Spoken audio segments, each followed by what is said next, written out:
1987, I was in Dr. Sandy Moore's Intro to Architecture School, and she said less than 1% of registered architects were black. In 2014, the National Organization of Minority Architects invited me back to speak to my alma mater, actually in the same room that I was a few years before, and I was able to say we had risen to a little over 1%. Now in 2021, we're around 2%. So even though minorities have risen in architecture to almost 15%, African-American architects have been about 2%. So we're talking over 30 years, and we've barely risen 1%. So that's why tonight I want to talk to you about making an impact. How, because of our minimal numbers, how can black architects make an impact? Well, I never wanted to be an architect.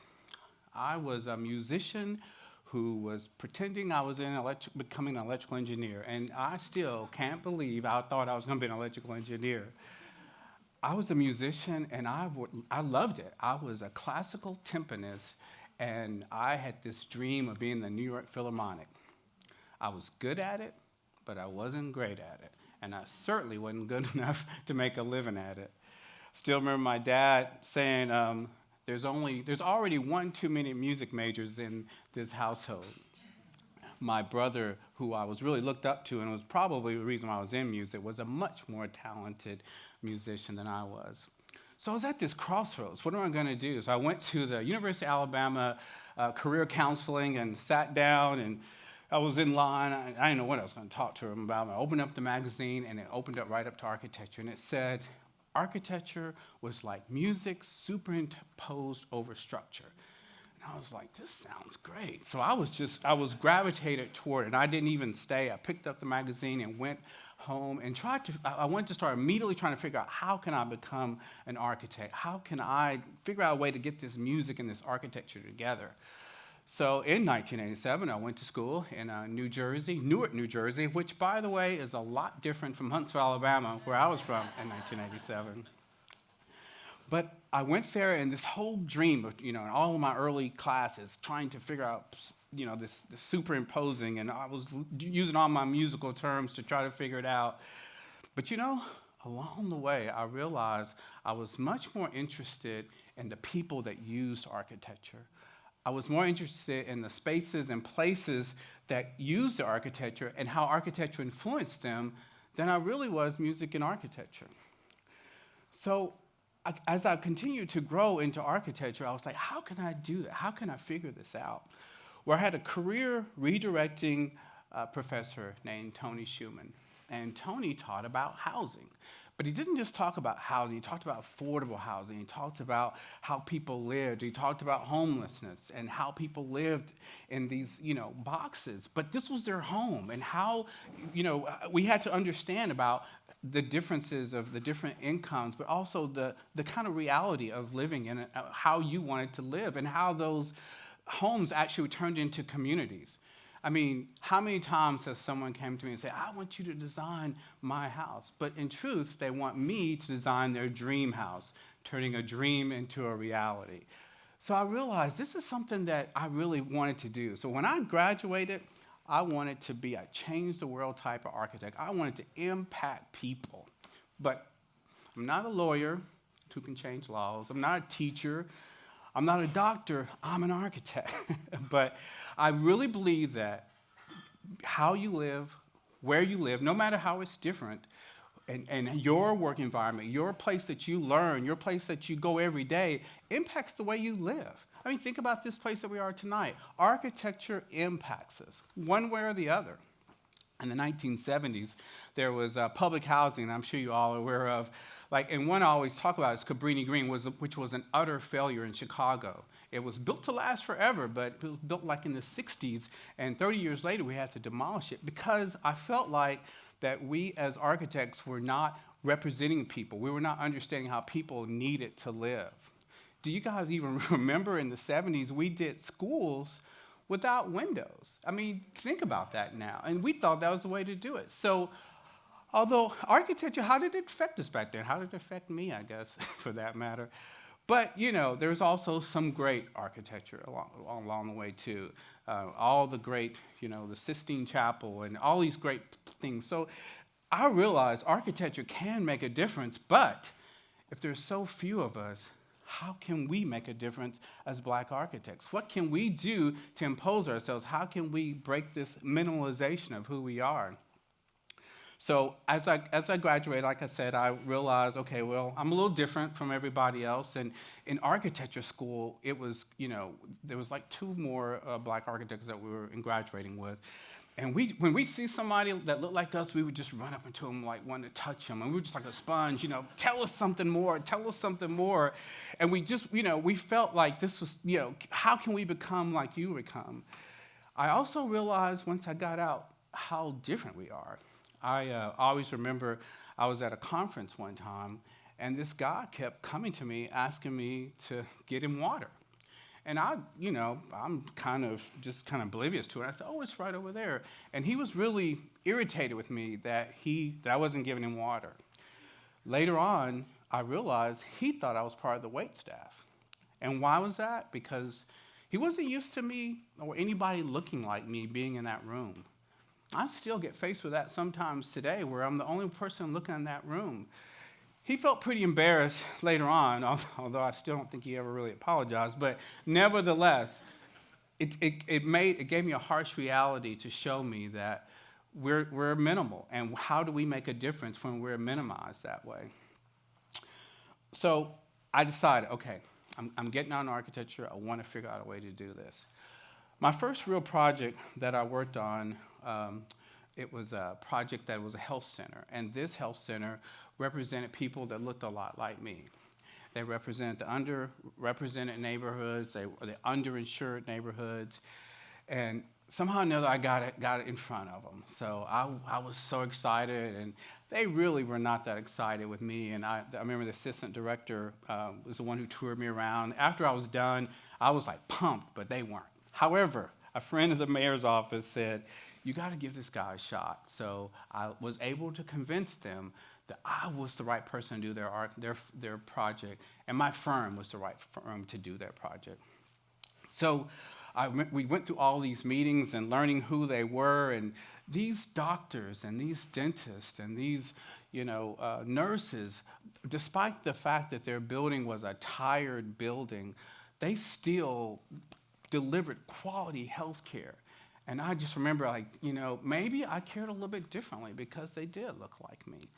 But I also, as I sat and learned from them, I learned about their dreams and how to turn their dreams and their desires to help their uses. So I realized as we continued to work and develop this building, that I was impacting them. I was a part of something greater.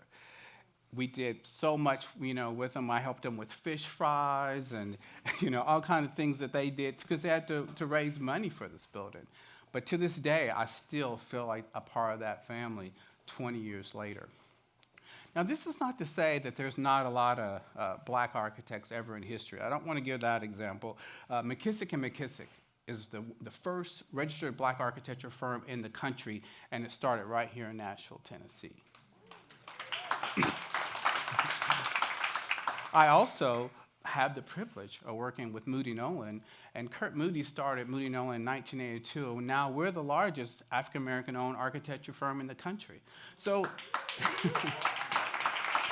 I'm just joking. So there's a lot of great architects. There is history, but the fact of the matter, like I told you earlier, there's just not a lot of us. There was not a lot of us, and there is not a lot of us. So once again, how can we make this impact? How can we do things differently? And the way I feel like it's just by being there and being part of it. So I told you about Tony Schumann, and we had this big project when I was in school, and we worked on this big mixed-use housing project, and we had homeless part of it. I mean, we're at school, so we were very ambitious. Homeless, and people of higher incomes and poverty, and we're looking at it as this socioeconomic solution. But it was great, we got to present it, and I was really excited. It was my 4th year in architecture school. But you can imagine in 2008 when my firm, along with another minority developer, was awarded to redesign one of the big 4 housing projects in New Orleans. So just to give you some background on that, so there was the big 4 projects that were devastated by Katrina. And they told the story about, they had this big after barbecue that would happen after every hurricane. It was just kind of the tradition. And after it happened, they realized that the water kept getting higher and higher and higher to a point they had to evacuate. And if you remember those photos of people waiting in the water to get to the Superdome, well, a lot of those people were from B.W. Cooper. They told the story how they were carrying their kids on their necks, and when they went back, there was no home because it had just been devastated.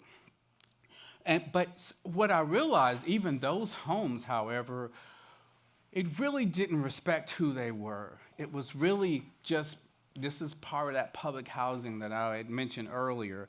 So when we got into this project, we spent these just hours and hours of actually speaking to the community.